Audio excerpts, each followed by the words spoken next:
हाँ, नमस्कार।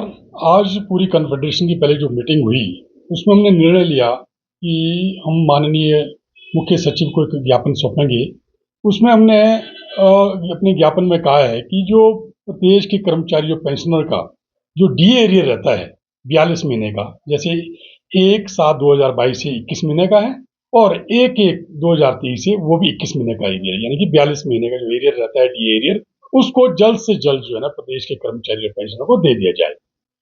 इस बारे में पहले जब बैठक हुई, उसमें पांचों जो हमारी एसोसिएशन है उनकी, जैसे ऑफिसर एसोसिएशन की अध्यक्षा गीता शर्मा जी थी और पीए प्राइवेट सेक्टर के अध्यक्ष तुलसी राम जी थे। ड्राइवर एसोसिएशन के उनके जो पदाधिकारी थे और क्लास 4 एसोसिएशन के पदाधिकारी थे।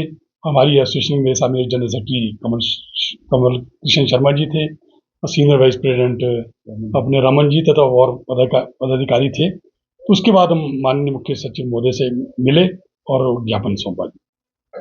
देखिए, जो नोटिफिकेशन हुई है उसमें उन्होंने हमें अभी अक्टूबर पे नवंबर से डीए की जो 4% किस्त दी है, जो सैलरी के साथ लगी और पिछले कल हमें मिली है।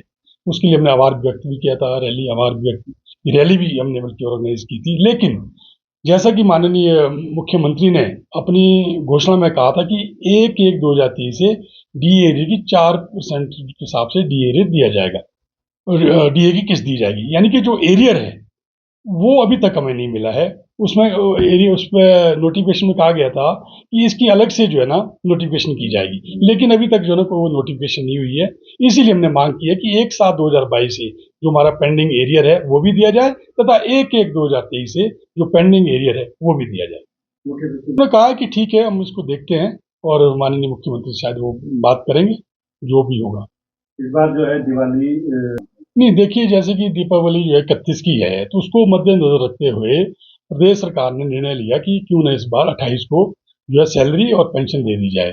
जैसे कि आप जानते हैं कि इससे पहले हम जो है ना 2 बार जनरल हाउस कर चुके थे इसी के रिगार्डिंग कि हमें जो है एक तो एरियर और पे स्केल एरियर, डी एरियर और डीए की जो हमारी तब 3 किस्तें थी, अब फिर से 3 किस्तें होगी। मैं आपको बता देना चाहता हूँ, अब फिर से सरकार के पास हमारी डीए की 3 किस्तें देय हो गई है। अब 11% टोटल हमारे पास जो डीए जो है सरकार के पास हमारा देय रहता है। और जहाँ तक एरियर की बात है, एरियर जो भी इन सर्विस है, हमें तो सिर्फ एक 50,000 की किस्त जो भी पिछली सरकार ने दी थी, उसके लिए भी हम बहुत जल्द जो है ना एक ज्ञापन सौंपेंगे कि जो पे एरियर है उसको भी जो है ना कर्मचारियों पेंशनर को जल्द से जल्द दे दिया जाए।